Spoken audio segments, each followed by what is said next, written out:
It's my great pleasure to introduce Megan to you. Many of you know her. Megan's a VC Research Fellow in the Centre for Sustainable Organisations and Work and attached to the School of Management. And what Megan's going to do today with us is talk about the business of porn. Pornography is a major industry. It's a major industry which has been looked at in many different ways over time. But one of the issues, one of the concerns is that as an industry it often hasn't been looked at. And in a sense what Megan wants to do is to open up that possibility. What are the questions that we need to ask? What are the theoretical and other relevant intellectual perspectives do we need to draw on in order to understand it as an industry? Now this hopefully will start a conversation about this area of research, but also hopefully, as we do in many areas associated with the centre, lay the foundations for research and for research development. And Megan leads one of the themes within the centre on gender equality and diversity, and in a sense this could become one of the key aspects of research that we begin to develop and in a sense outline a distinctive and imaginative area of development within the intellectual community. Megan, it's all yours. Thank you very much. Thank you everyone for coming. I know this is probably not exactly what you envisaged hearing about on a Friday afternoon. Before I start, I just want to give you a little warning again, because I know probably lots of people here are used to the normal seminars we have on Fridays. I'm going to not show any particularly graphic or explicit images, but there are a couple of box covers that I'm using later on. So I want to warn you about those, and also that I have a number of descriptions of sexual violence that come about halfway through the presentation. So I just want to flag that before I begin. So I also thought I'd just give you a brief outline, because I'm new to RMIT, about kind of how I ended up here, I suppose. So one of my areas of specialisation has been in prostitution and pornography. There's a couple of recent books and edited collections that have dealt with some of that stuff, particularly relevant now that I'm heading up the gender equality and diversity theme, that kind of connecting a lot of this to larger issues of gender equality and inequality rather, as it more commonly is linked to. But when I first started conducting research in this area about 10 years ago now, I really didn't imagine I would end up in a college of business. But the more I've worked in this area, the more it's become clear to me that the rather insular debates about pornography and cultural and gender studies in particular could really use the input of scholars with backgrounds in business areas, especially when we talk about understanding the pornography industry as an industry, as Peter just mentioned. So what I'm going to do today is just talk you through some of my previous research, a couple of chunks of it in particular, and suggest kind of ways forward where more research is needed jumping off from that. Now, the idea of talking about the pornography industry as an industry probably doesn't sound very revolutionary to any of you. It may seem obvious that the pornography industry is in fact an industry, but that's not the dominant way that pornography is understood in my area of political science or in gender studies or in cultural studies. And it's really cultural studies that now houses the bulk of research on pornography. Indeed, writing this out made me think about a conference in London I was at a few years ago, where two professors of cultural studies actually scoffed at the idea of studying pornography as an industry. Indeed, they were convinced that because they saw pornographic content as so varied with a wide variety of specialisations and fetishes, that there was, and I'm quoting directly here, no such thing as a pornography industry. And that might seem a bit bizarre, but I feel I need to give you a sense of kind of what this sort of analysis is up against at the beginning, I suppose. I did incidentally quite like to come back from one of the audience members who likened that to saying that because there are big cars and small cars and red cars and blue cars, that means there's no such thing as an automotive industry. You wouldn't make that argument. It also sounds kind of like a Dr. Seuss book, but it works quite well on the day. But I think these disagreements give you some sense of the lie of the land in the background debates of where I come from anyway. In particular, there's been an almost incessant focus on pornography through the lens of consumption and an almost total neglect of production. Not completely, but it's definitely relegated. Subsequently, the products of the industry are actually viewed less as products and more as texts with polysemic meanings determined almost entirely by the viewer. That's one way of analysing it, but I think there are many important components we miss if that's all that we focus on. In fact, the determination to move away from any sense of the economics of the porn industry is so strong among some academics that there's been a move to even stop using the term porn consumer when you talk about pornography and instead replace it with porn engager, which the only reason anyone objected to that is because they didn't like the sound of it. They thought it didn't roll off the tongue well. But I think it is this kind of complete almost will to separate pornography from its commercial underpinnings. So I'm kind of digressing there.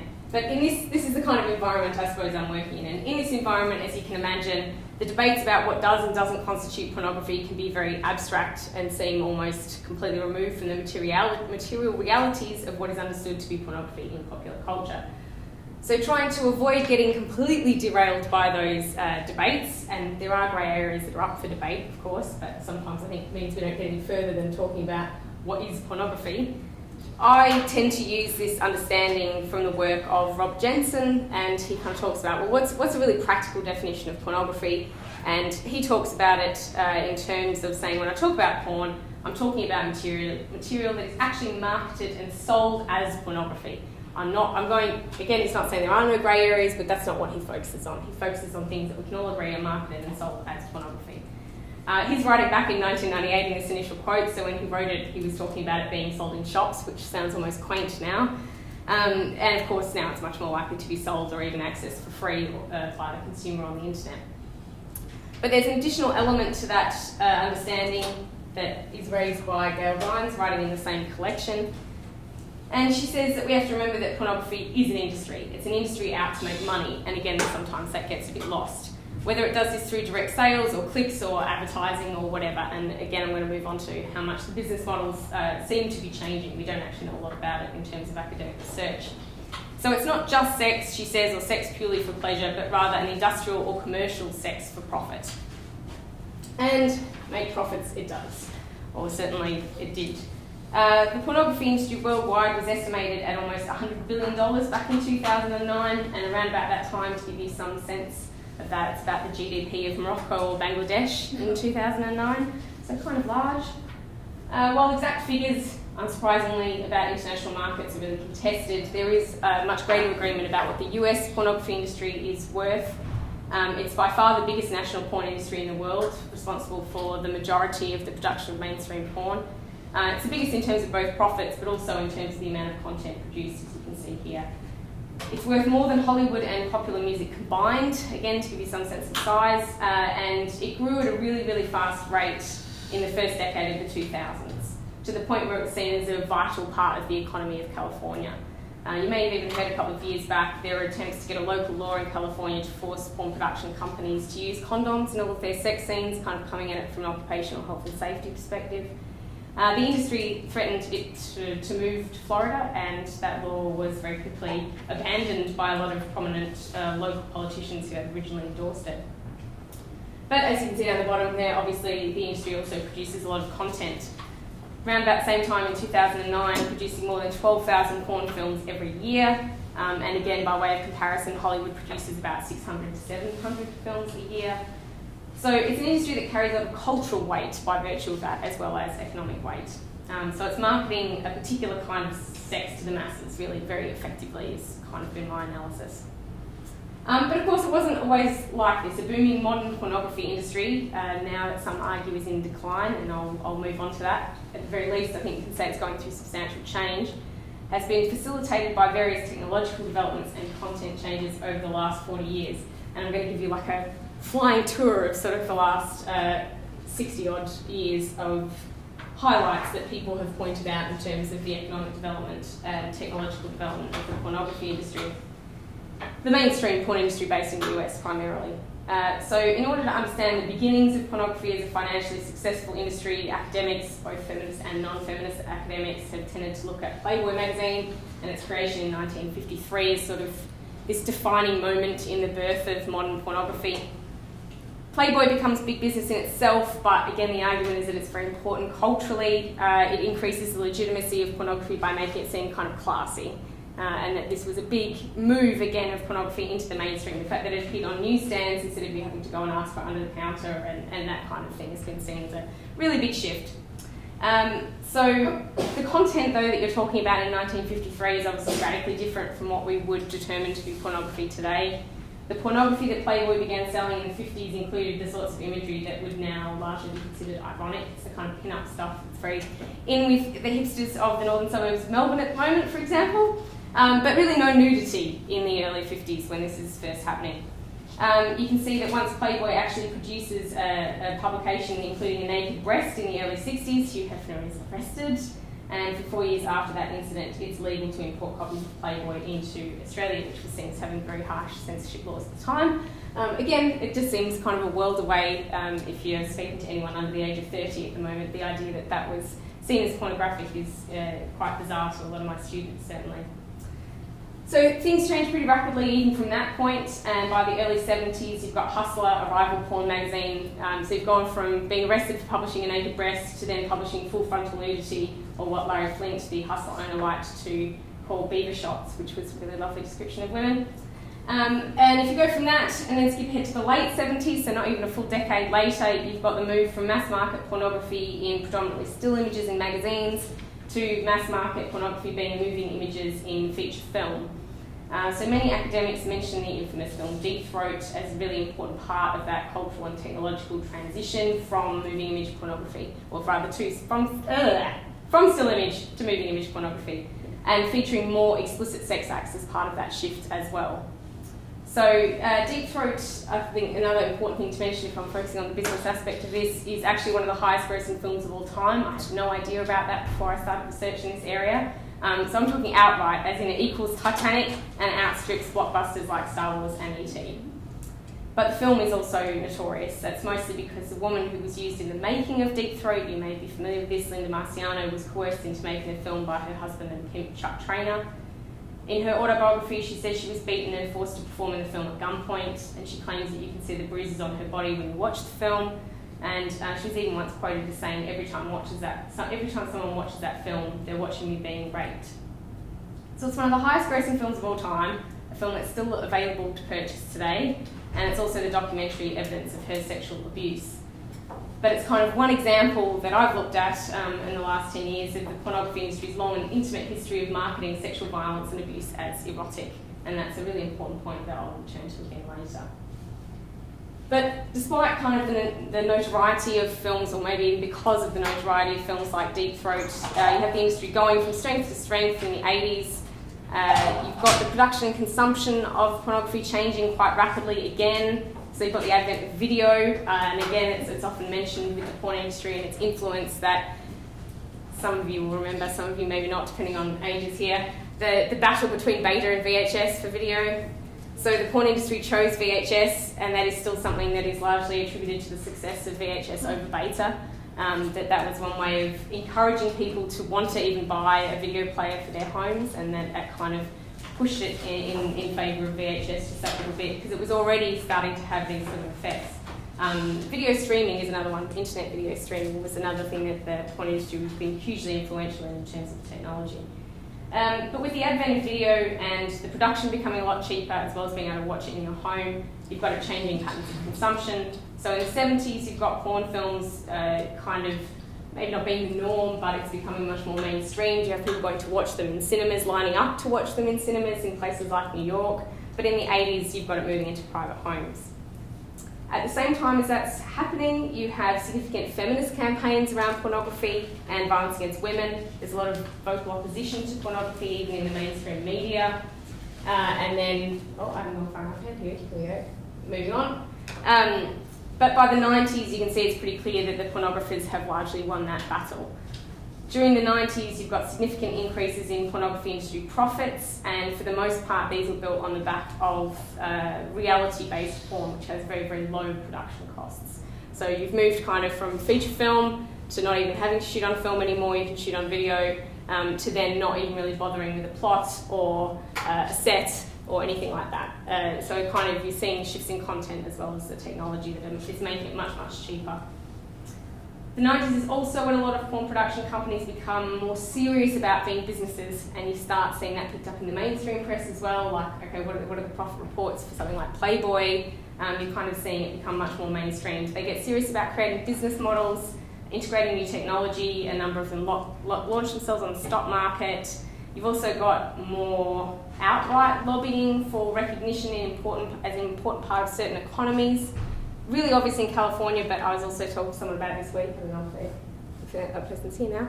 But about Hungary and how after the fall of the Soviet Union, actually the porn industry was very active in lobbying for subsidies for Hungarian women to join it. That was kind of seen as something, well, you've got high unemployment, then we can help you by setting up this industry in Hungary. But it's really since 2000, on the back of that kind of financial boom that starts with reality porn, that pornography use starts becoming really much more mainstreamed and normal, like it kind of is the norm. It's not just some people watching it. When you deal with students now, they would find it very unusual if someone said they had not watched pornography, for example. Again, it's kind of a mixed audience here, but if you're dealing with people who are in their early 20s, they find it very strange that you're talking about a time where anyone would have said, oh no, I haven't recently watched a porn film. I think that's quite odd. So you've got this kind of normalisation of pornography and mainstreaming of pornography at the same time that the actual content of that pornography is becoming more extreme. So particularly through gonzo or reality porn and wall-to-wall porn. So again, those kind of forms of pornography, no plot, no attempt to kind of make it look like a feature film, which is, I think, still maybe what some people associate the porn industry with being, a kind of almost 1970s porn chic, a Boogie Nights kind of conception maybe of what the pornography industry is. It changes a lot in the sort of 20, 30 years in between. So these types of reality porn that now make up the majority of the mainstream market are also very simple and cheap to produce.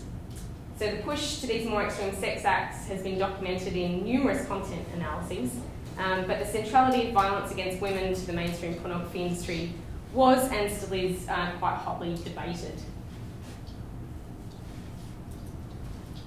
So you've got academics like psychology professor Anna Bridges here. This is one of the more famous content analyses that's been conducted in the last 10 years. And she says that violence is endemic to mainstream pornography. That most scenes contain aggression and that many also contain physical violence. She also explains that it's not just any violence, it's not kind of indiscriminate violence, but a particular kind of sexualised violence that's taken out almost exclusively on women. And she does specify that even when women are perpetrating that violence, it's still almost exclusively against other women.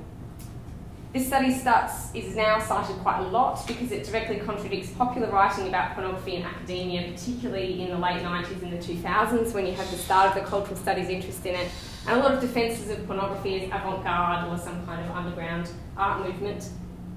And you've got a variety here. Contrasting with Bridges' analysis, you've got a number of authors saying that violence in pornography is virtually non-existent. You've got the Porn Report from Australia that got a lot of press when it came out in 2008. Those researchers claim that less than 2% of scenes contain violence, while Lawrence O'Toole, writing about the American context, says, of course there's no violence in porn because sexual violence is illegal, which is perhaps a bit naive to say the least. Last but not least, you have Simon Hardy, again with an influential text there, a sociologist from the UK, and he says that the claims of anti-porn feminists in the 70s and 80s about violence in pornography must have been overblown, and he reasons that because at best violence would be a niche market, and so obviously there would be little point in producing content that only a few men would want. To be fair to Hardy, he's writing earlier than anyone else there, it's almost 20 years ago now, and it may have seemed to him from the outside that that's what the pornography industry looked like decades ago, but some do still claim this today, which I suggest shows a serious lack of understanding about what constitutes mainstream porn now. When I first started my research, these extremely divergent accounts of is there an overwhelming amount of violence in pornography or is there no violence in pornography seemed quite puzzling to me, so instead of conducting yet another content analysis, which is what most of these are, I decided to look at how the porn industry itself talks about its content and the production of its content in terms of sexual violence.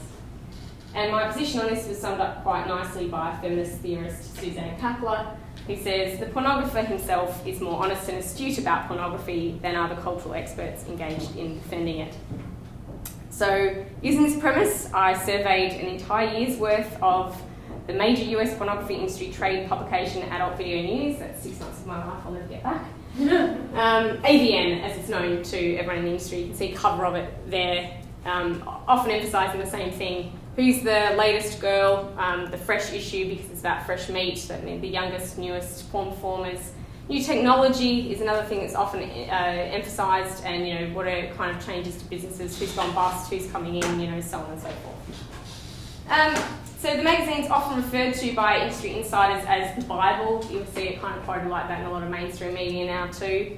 They're also responsible for the AVN Awards that you might have heard of, the annual awards where porn performers get up. It's kind of like supposed to be an Oscars, but it's really a huge publicity campaign for the industry. But it's produced, this magazine is produced by people in the industry for other people in the industry. It's not really meant to be read by consumers. That's not who they're targeting it at. It's got retailing advice, for example, for vendors, distributors, and extensive reviews of latest release pornography to those ends. So like, what should you stop? What do we think is going to sell? So on and so forth. So within AVN, a pretty clear picture of modern mainstream pornography emerges. I'm sure you could find, or you might have even seen, much worse pornography on the internet, for example, but this is heavily mainstream porn. Porn that's selling thousands of copies and being watched by millions of people, mostly men, of course. And what is especially fascinating, I think, is to see how the industry talks about this kind of mainstream porn. And what I found in AVN was that many people, business people, actors, directors, marketers, distributors, were quite happy to admit that a lot of their pornography was getting rougher and more extreme. That was pretty much an uncontroversial statement for them to be making to each other in the context of this magazine anyway.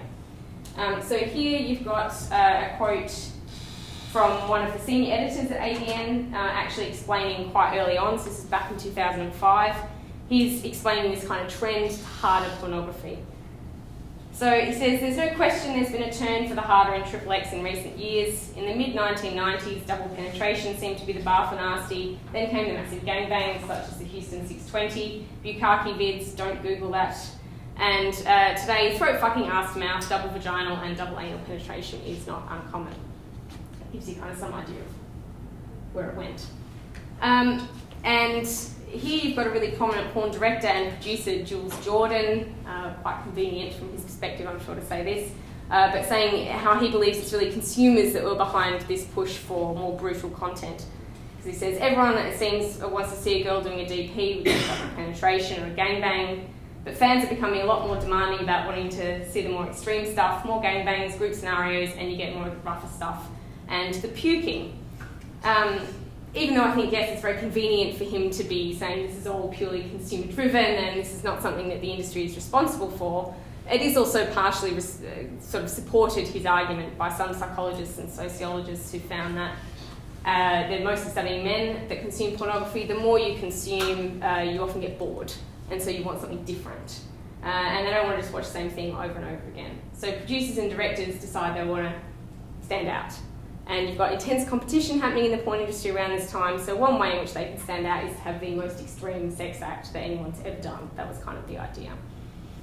So double penetration is one of the more obvious ones. It's incredibly uncommon, almost non-existent in the 80s, but even in the 90s it's not the norm, and by 2005 it's extremely common, and it makes its way even into couples porn, which is supposed to be the kind of soft focus, something you should show your girlfriend kind of pornography.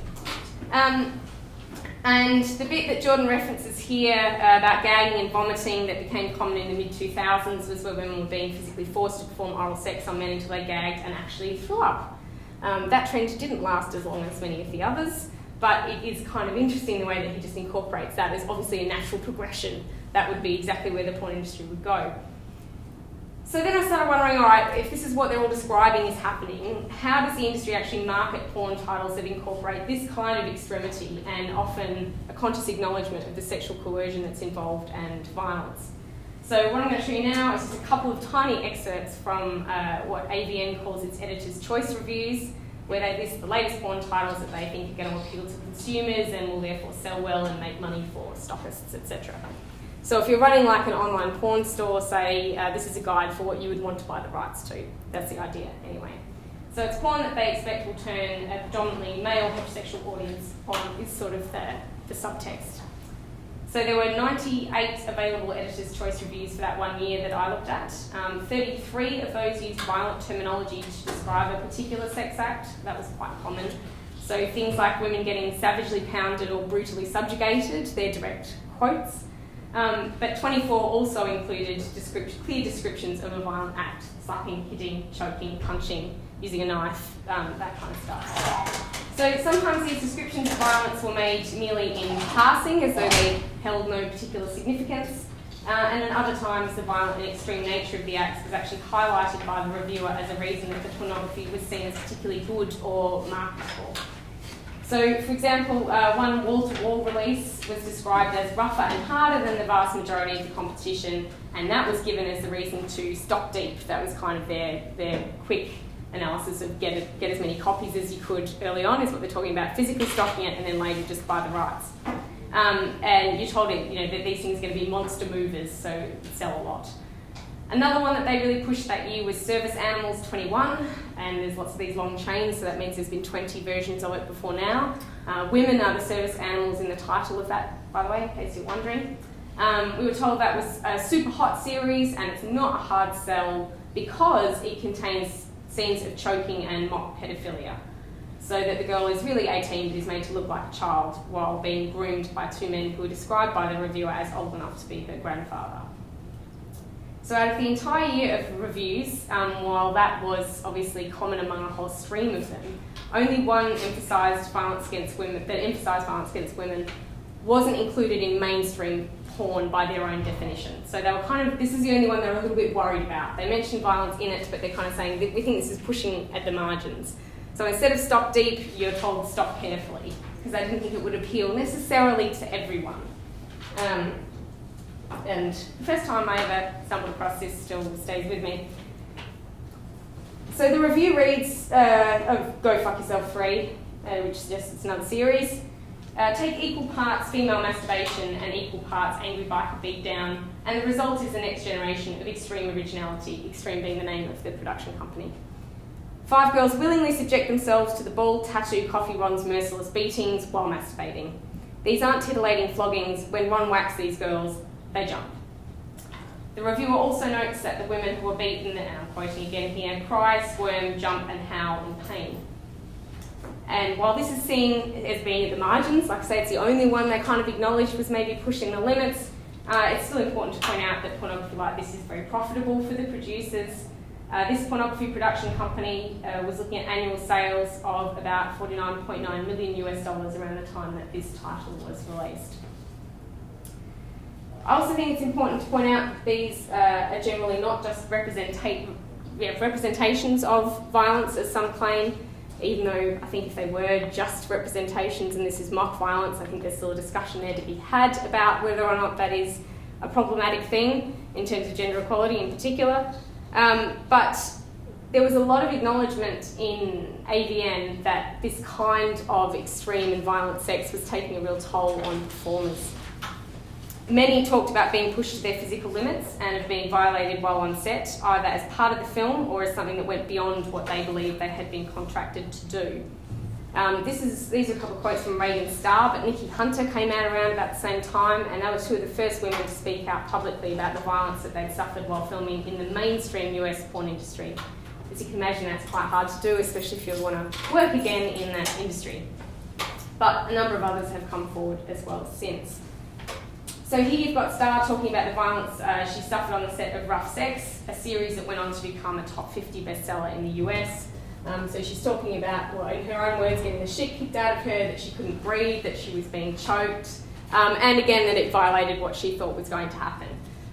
That they wanted her to appear uncomfortable, in pain, and very visibly upset. And as she says at the end there, the point was to hurt the women for the effect of the video. This isn't something accidental. I think there's a sense of some people that you would just cut that bit out, whereas definitely these performers are talking about it as being a centrepiece of the production of this kind of pornography, mainstream pornography. So I suppose wrapping a lot of those threads together, you've got issues of marketing and distribution, sales, advertising, and of course through this kind of stuff, production, what is actually happening in the process of production. All areas that are often overlooked in the bulk of cultural studies research on pornography. So there's definitely insights that analysing the porn industry from a business perspective, I think, can provide. Having said that, I don't think it's entirely accurate to simply analyse pornography businesses as just normal or an everyday part of commerce, which again, some people, particularly in various financial publications, very mainstream, things like The Economist, for example, have said we should just incorporate this into our normal discussions of business. I think that's a bit of a problem. I think based on the kind of research I'm talking to you about now, you need to understand violence against women as a fundamental plank of the industry in terms of both its self-promotion and in terms of its practices. And I don't think we can just pretend that doesn't happen. So you've got debates about the aesthetic benefits and drawbacks of particular genres of pornography, for example, in cultural studies now. This one's better than that one, and so on and so forth. But from my perspective as a political scientist, and now as a political scientist working in the College of Business, that seems like an almost intentional obfuscation. If we would be looking at sweatshops producing shoes, for example, I think it would be an oversight, to say the least, for us then, rather than acknowledging or problematising those conditions, to only talk about the aesthetic appeal of differently branded sneakers. But looking at the business of pornography, and in particular pornography and marketing, has also been really important in debates on pornographication and trying to, I suppose, link some of these things together. So I don't know if you've come across the term pornographication, kind of got collapsed into pornification in a lot of the popular press. And it was this idea really of the mainstreaming of porn. So yes, it's being consumed more, it's more accessible, but also that it's fragmenting and blurring into forms of popular culture in ways that it hadn't previously been so visible.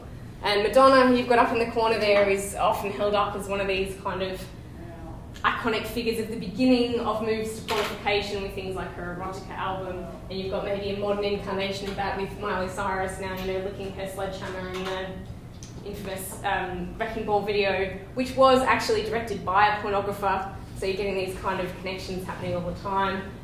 Art and fashion are also highlighted as being some of the more obvious ways in which this trend of pornographication happened. So you've got that was a Betty Johnson show from years ago now, where she had Playboy models instead of fashion models on the catwalk, and she had them emblazoned with things like fluffer. I don't know if you know what a role of a fluffer is on a porn set, but it's her responsibility to keep a male performer aroused when he's not actually on camera, and it's considered one of the lowest of the low jobs in the porn industry, so she thought it was fun to put that on women and make them walk down a catwalk. And then this one is from a French fashion company who hired their own porn actors to film like a mini porn film that you're supposed to watch, and then at the beginning, while they're still clothed, you scroll over it and see what they're wearing, and it will tell you how much that costs. So it was sort of this integrated model of trying to clip on to the idea that, well, porn was becoming big business and we'll just kind of make whatever we're doing edgy by adding porn to it. Similarly with Zoo York, they've just got like skateboards emblazoned with Jenna Jameson. And there was a lot of kind of cross-promotional stuff that the porn industry was actively involved in. I guess that's what I started looking at. Because in cultural studies, and especially through the foundational work of media studies scholar Brian McNair, who's now in Australia but originally from the UK, a lot of his work was originally based there, this trend of pornographication has been largely theorised as, I don't think they would use this terminology, but almost like a grassroots movement is how it gets discussed. So a situation in which there are these kind of gender-neutral masses in their version of analysis that seem to have demanded more pornography, and it's simply being delivered to them by the porn industry as requested. So McNair's done this in a number of really, really well-cited texts now, and he, in the middle one, which was probably the most used, he calls this spread of pornography and the pornographication of culture, he calls it the democratisation of desire. And he says that this is a further stage in the commodification of sex, that it's an extension of sexual consumerism to a broader mass of the population, and that it's fuelled largely by popular demand for and access to and participation in sexual discourse.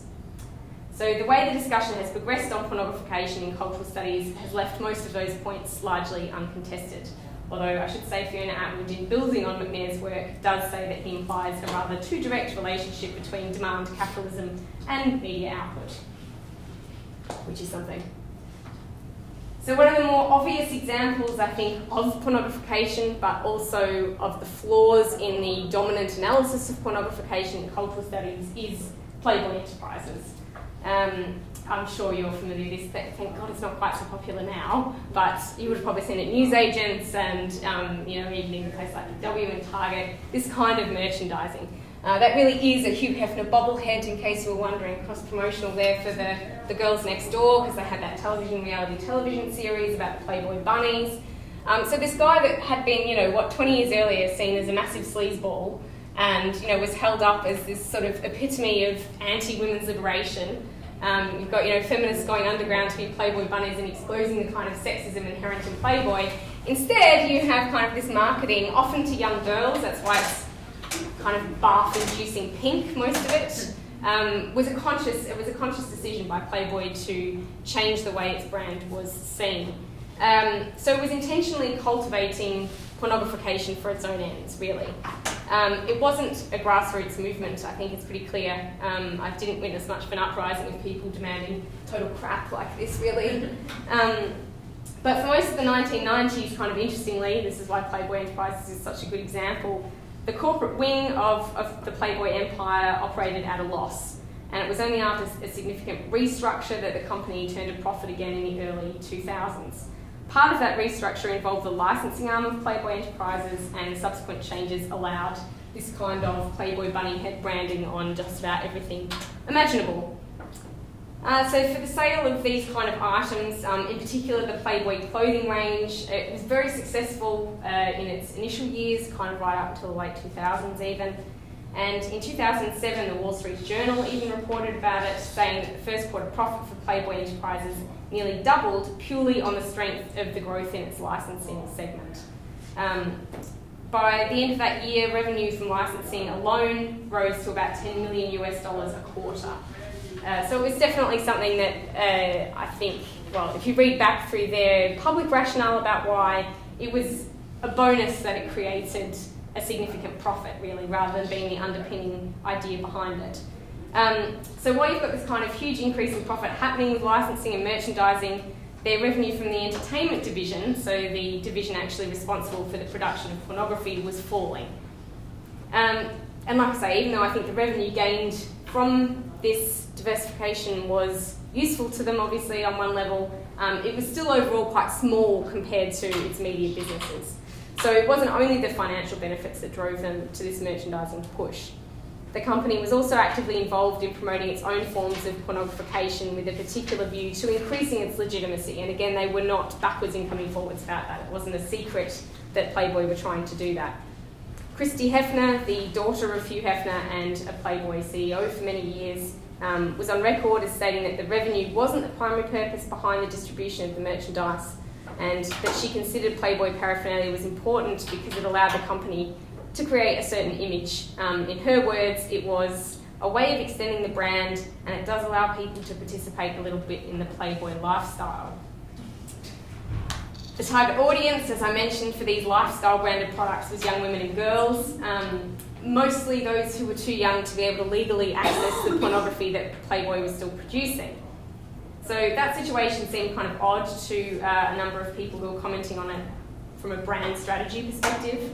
And in fact, in the magazine Brand Strategy, one of the editors commented that while most people around the world know Playboy in its original incarnation as a magazine, it's now extended into many areas in a bid to become a broader lifestyle brand.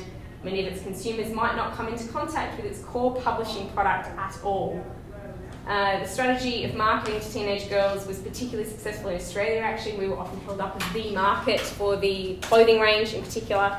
And Brand Trends, when they conducted a survey in 2004, almost half of the female teenagers between 15 and 19 that were surveyed reported having purchased a Playboy branded product. So it was hugely successful in terms of visibility.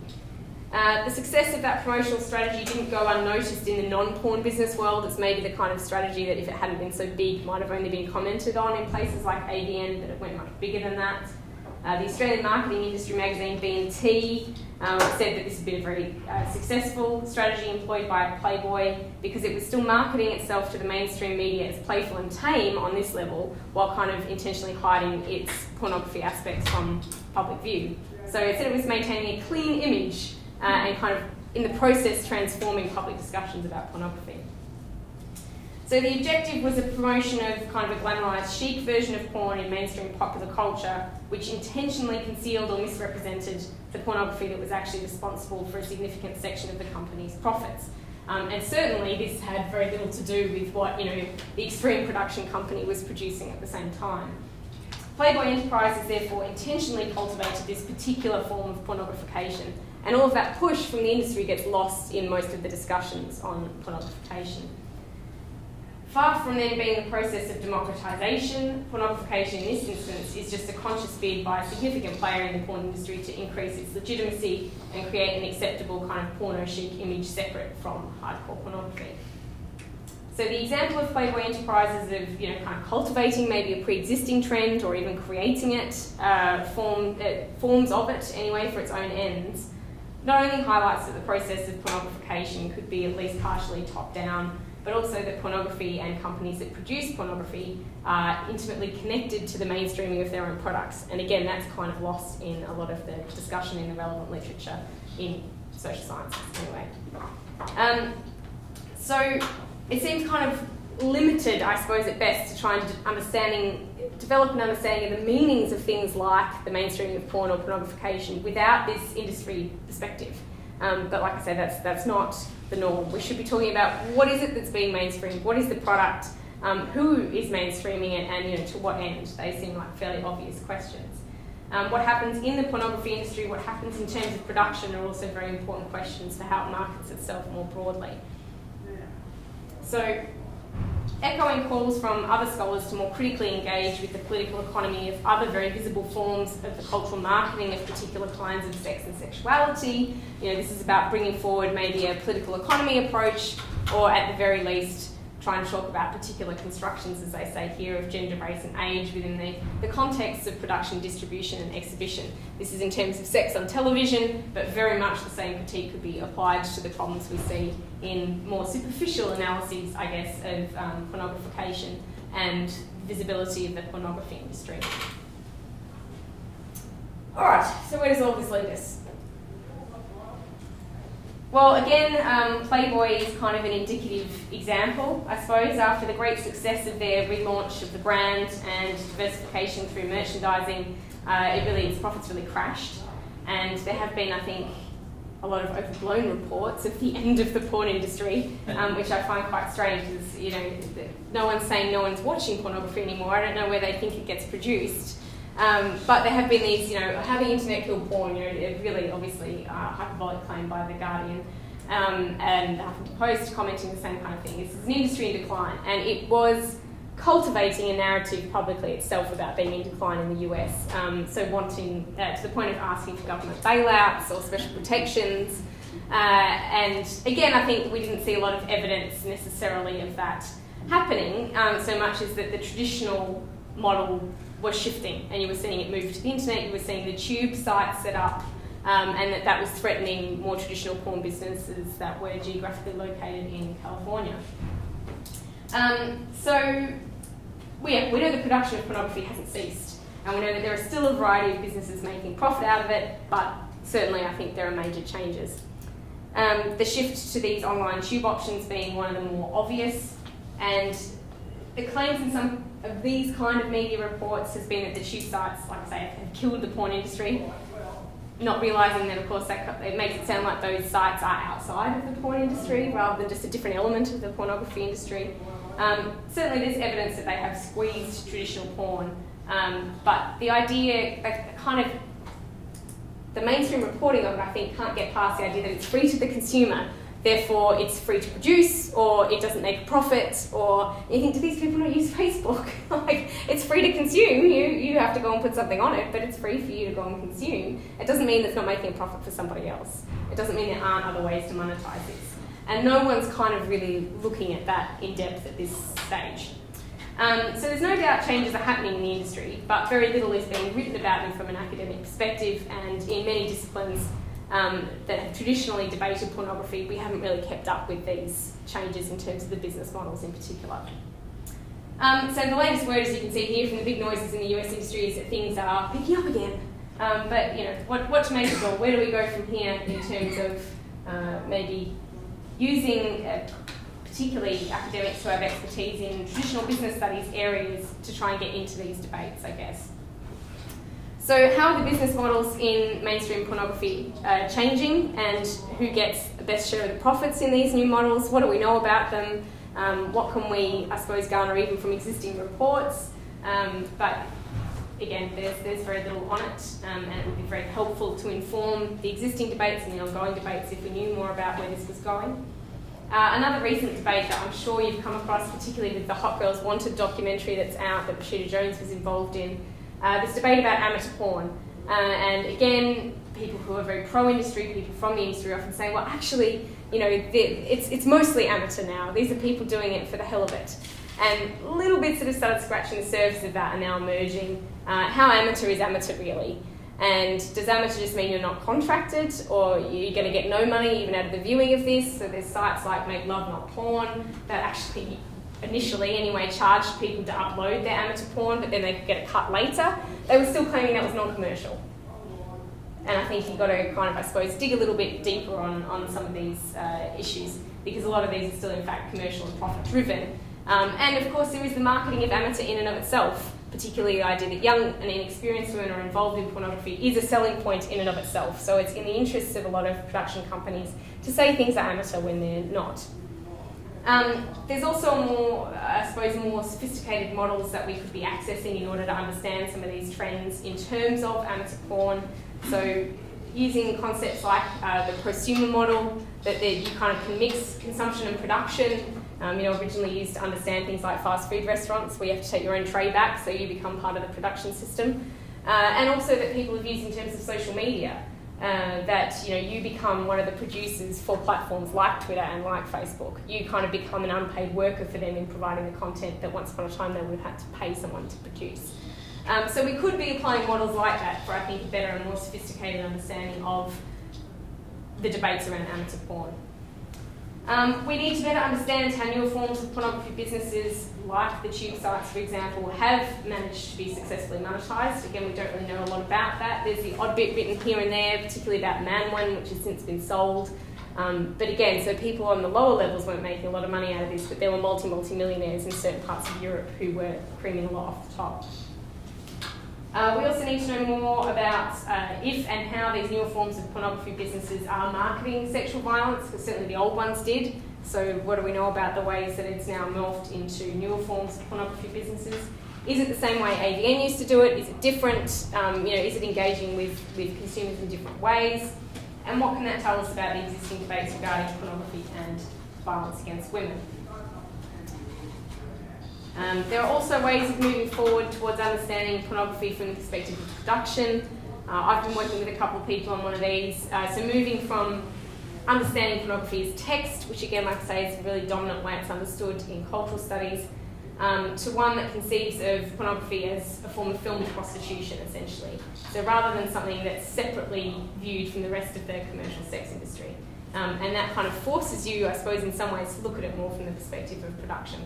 So the vast majority of literature on pornography talks about it in terms of consumption, even harms of consumption when it's talking about harms, rather than harms of production, whereas prostitution, the focus is almost exclusively on harms in the actual goings-on of the sex industry. So it's kind of a contrast that I think can't be sustained when you're wanting to look at it from the perspective of production. If you are going to talk about production, there is already existing work in other areas of the sex industry that could then apply. So for example, you've got Mary Sullivan's work looking at the almost oxymoronic understandings of occupational health and safety in the context of legal brothels in Victoria. Again, all right, what does health and safety mean in the context of a porn set? How do you apply laws around sexual harassment in the context of a porn set? Are those women therefore not able to access the same legal protections as other women in other industries, for example? And then ultimately, I suppose, how do we reconcile these issues of production with understandings of gender equality and inequality at work, which I think is, again, one of the big unsaid issues for people who do want to study this in terms of work, that a lot of that just gets lost in the discussion. That's really only scraping the surface. I know I've only given you kind of a little bits and pieces of the way in which those writing in a whole range of areas covered by business could be involving themselves in the debates on pornography. There's only a handful of texts that have really ever dealt with this before, and often not in depth. but I have given you 2 examples there. Obscene Profits, which is back from 2000. This shows you what a gap there is. I'm not allowed to say gap, but Jeff's not here. That's okay, I can. Obscene Profits was from 2000 and was really just putting together a whole lot of business media reports of the porn industry and what had been going on in the 90s. And then you've got a huge gap pretty much until this year. This was published earlier this year about understanding the pornography industry in terms of stigma. So using concepts like dirty work and outlaw innovation to try and understand elements of the porn industry. But texts like that are really rare, and it would be great to welcome more critical studies in this area of other people in business. I know I'm only new, so there's lots of you who know lots of other people in business places all around Australia and around the world. In colleges and faculties and business schools everywhere. So it would be really, really great, I think, if we could expand that discussion. So I'm really, I suppose, asking you to spread the word, and hope that this will be the start of more interest in this from a critical perspective.